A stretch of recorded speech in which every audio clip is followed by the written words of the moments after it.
gives me no pleasure to say what I'm about to say because I worked with Pete Hegseth for 7 or 8 years at Fox News. This is an act of a war crime, ordering survivors who the law requires be rescued instead to be murdered.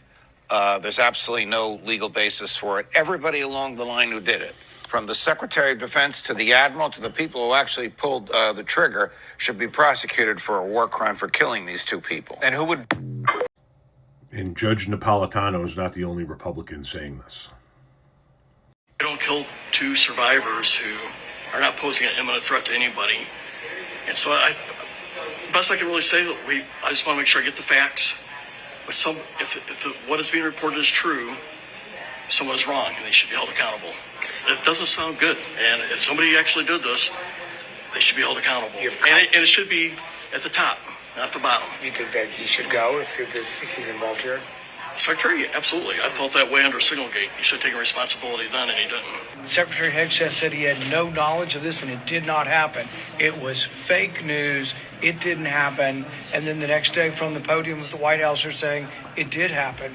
So either he was lying to us on Sunday, or he's incompetent and didn't know it had happened. I've spoken to the Chairman of the Joint Chiefs of Staff. I've spoken to the Secretary of Defense, and will be speaking to the Admiral that was in charge of the operation.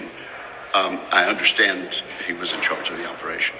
And based on that, we'll begin our oversight and get to the facts. Do you worry it could be a war crime if the survivors were killed? We're going to find out what the true facts are. Yeah, it was a war crime. It was what they're doing to begin with is a war crime. We're not at war with Venezuela. We don't have an act of war declared. We have no imminent threat, and yet we are blowing people away in small watercrafts off the coast of Venezuela. Watercrafts that would take days to get to the United States of America if they could even get here. These boats are not posing an imminent threat to the United States of America in any way, shape, or form, and yet we're blowing them out of the water. And in this instance, we blew one out of the water. There were survivors in the water, and we just assassinated them in the water. And Pete Hegseth's going to sit there and tell the press, you don't understand how this works. This is the fog of war. No, this is a war crime.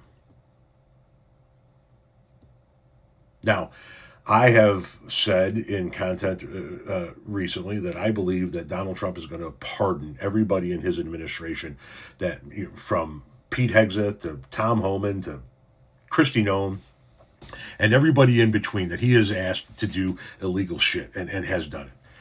But my question is, and this is the part that I don't know, would a pardon absolve him from being court-martialed by the military? Could the Department of Defense, the Secretary of Defense, be court-martialed by the military for this? And would a pardon cover that, or is that separate from pardonable action? This motherfucker has to be held accountable in some way, shape, or form for what he's doing. This is insane what we're doing.